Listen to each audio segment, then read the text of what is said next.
E se eu te contasse que existe um país na África onde o rio evapora antes de desaguar no mar? Que aqui existe um deserto que, em certas épocas, floresce e vira pasto? Um lugar onde mais de 130 mil elefantes andam soltos, sem cerca, sem zoológico. Nesse mesmo lugar, lagartas viram petisco. Vacas valem mais que carro, e embaixo da terra está a mina de diamantes mais valiosa do planeta. Um país que quase ninguém lembra quando pensa em África, mas que guarda algumas das paisagens mais extremas, das histórias mais absurdas e da natureza mais indomável do continente. Hoje, no Belo Mundo, a gente vai atravessar Botsuana, onde tudo funciona ao contrário do que você imaginava. Número 1. Localização e dados gerais. Botsuana fica na África Austral, bem ali onde o continente começa a se abrir em direção ao deserto e à savana. Não tem litoral, mas isso nunca foi um problema, porque o que falta de mar sobra de terreno selvagem. É um território plano, com altitude média em torno de 1.000 metros, o que dá ao clima um toque mais seco e fresco do que muita gente imagina. A maior parte da área é coberta pelo deserto do Kalahari, que domina o centro, o sul e o oeste. Mas o Kalahari daqui não é feito só de areia e calor. Ele muda de rosto dependendo da estação. Tem época em que tudo seca até virar poeira. Em outras, brotam flores, capim alto e até água entre as dunas. No meio dessa imensidão árida, surge um dos fenômenos naturais mais impressionantes do planeta: o Delta do Okavango. Um rio que nasce em Angola, atravessa a Namíbia e, ao chegar aqui, simplesmente desaparece no deserto. Em vez de seguir até o mar, ele se espalha, se perde, se desmancha em um emaranhado de canais, pântanos, ilhas e lagos temporários. É nesse delta que estão as praias do país. Não são litorais oceânicos, mas extensões de água doce com vegetação exuberante, fauna selvagem e paisagens que mudam a cada estação. Esse contraste entre o seco e o alagado ajuda a explicar a importância simbólica da chuva por aqui. Em uma terra onde boa parte do território depende da generosidade do céu, cada gota tem peso de ouro. Tanto que a moeda nacional se chama pula, que no idioma Setsuana significa justamente isso, chuva. E mais do que dinheiro, a palavra virou saudação, bênção e até lema nacional. Em um lugar onde a água pode faltar por meses, desejar pula é desejar vida, fartura e prosperidade. Com esse cenário entre extremos, essa nação abriga uma das maiores concentrações de vida selvagem do planeta. E não por acaso, virou referência mundial em ecoturismo e conservação ambiental. Número 2. História.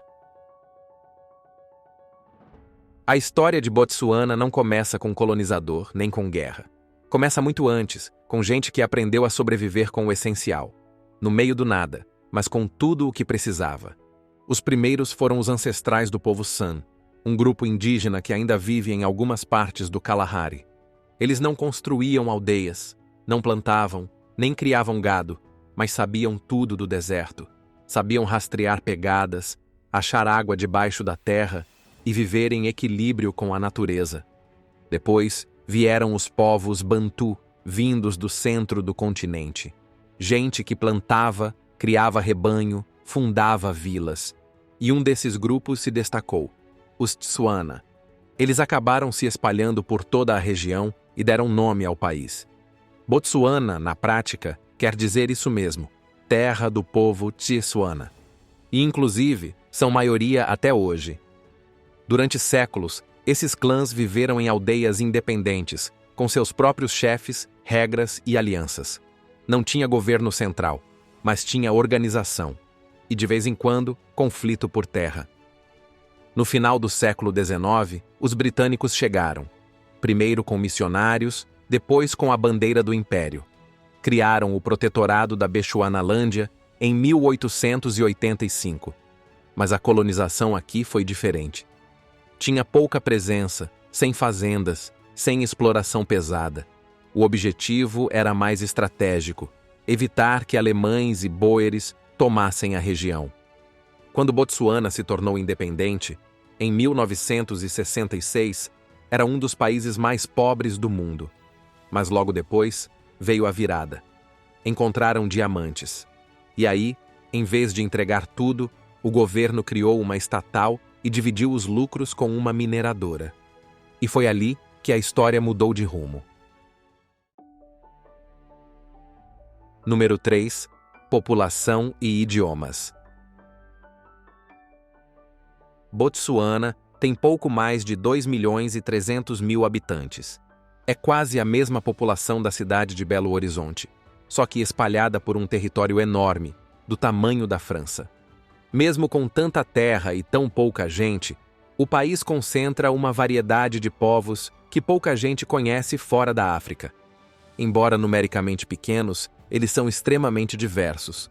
O grupo majoritário são os Tswana, os mesmos que deram nome ao país, como a gente já explicou no bloco anterior.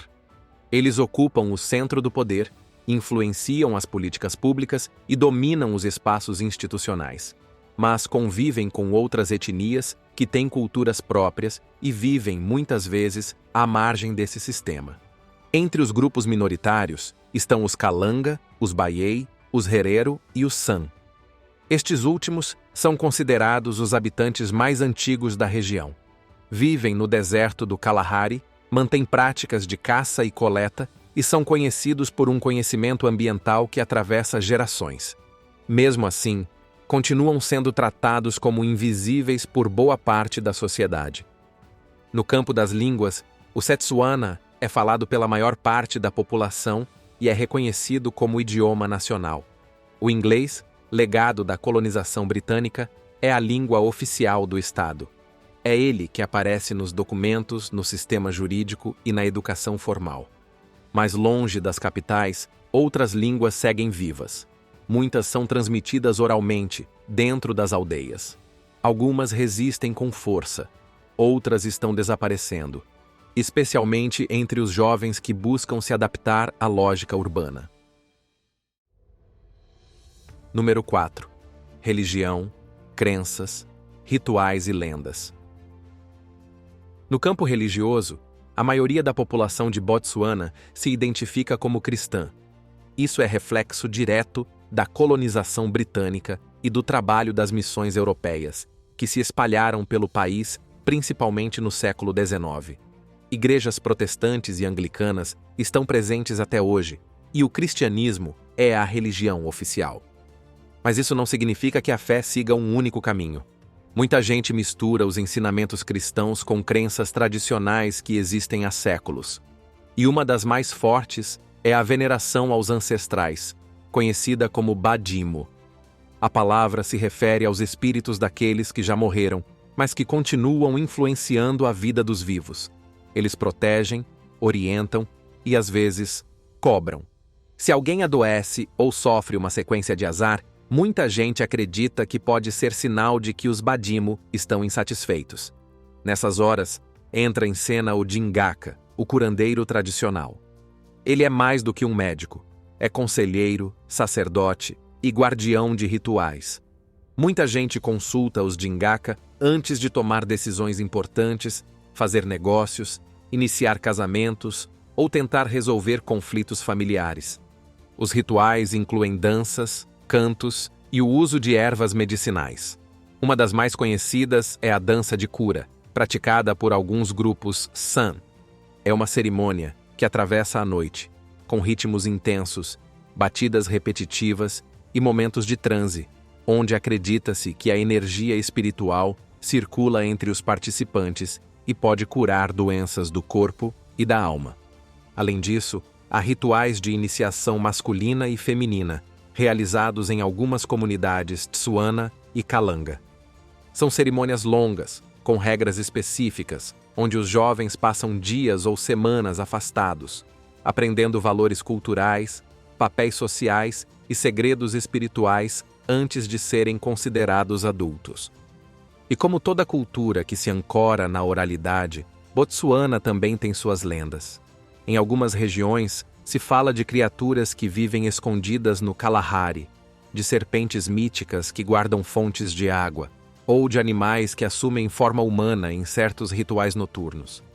São histórias que misturam respeito com medo e que continuam sendo contadas ao redor do fogo, mesmo nos tempos de celular e internet.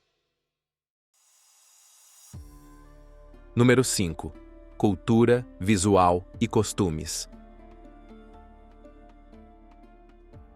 Aqui nesse pequeno pedaço de terra, os costumes sociais seguem um ritmo próprio. Nada de pressa, nem de informalidade exagerada.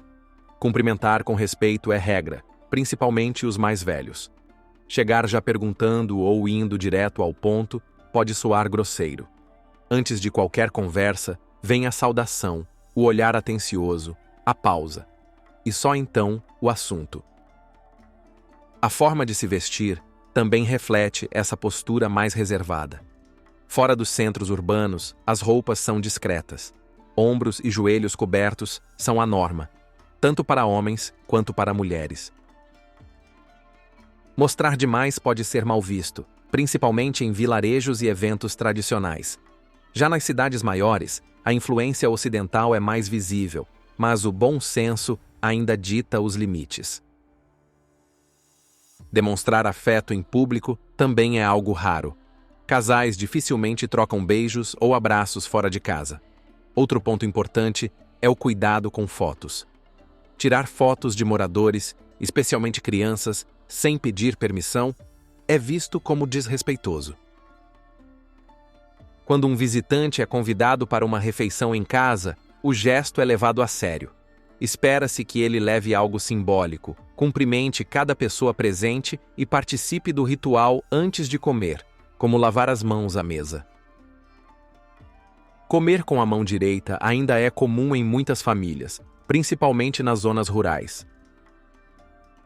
Já entre os ritos sociais mais importantes, o casamento tradicional se destaca. A união de um casal é vista como a união de duas famílias. E antes da cerimônia, existe um processo formal chamado lobola, que envolve a entrega de presentes, muitas vezes dinheiro, gado ou bens, à família da noiva.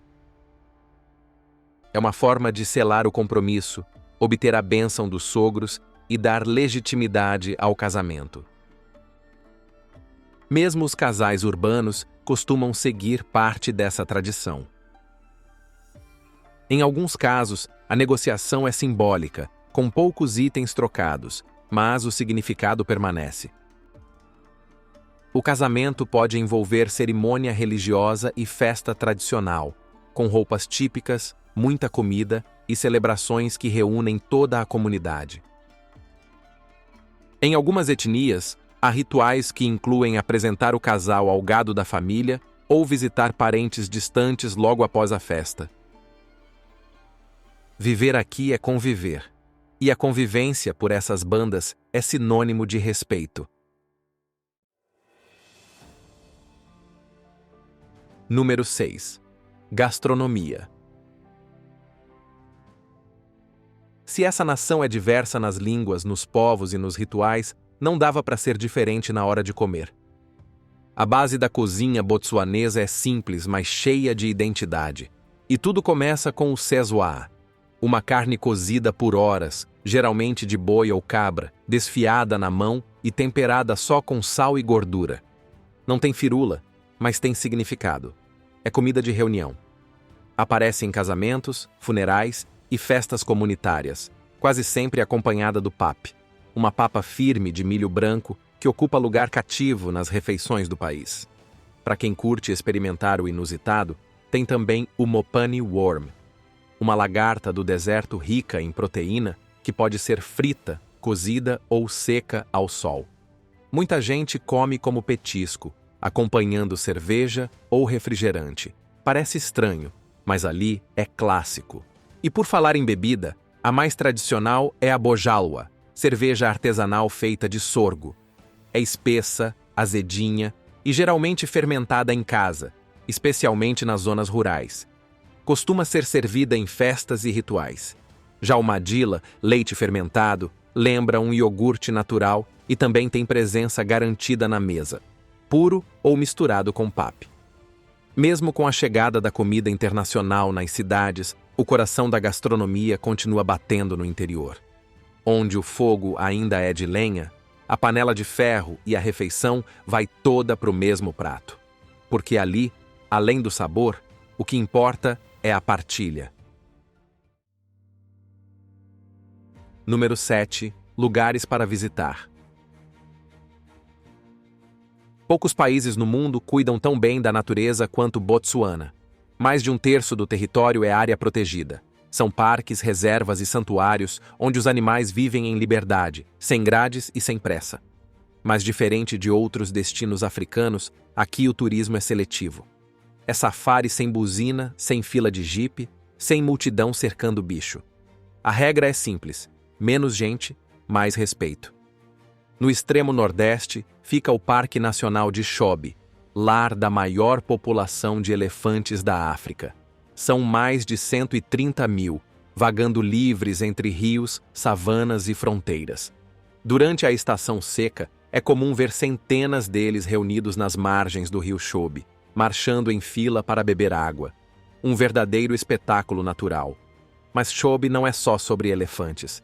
Na região de Savuti, que fica dentro do próprio parque, um grupo específico de leões desenvolveu um comportamento único no mundo. Aprendeu a caçar elefantes. Sim, elefantes.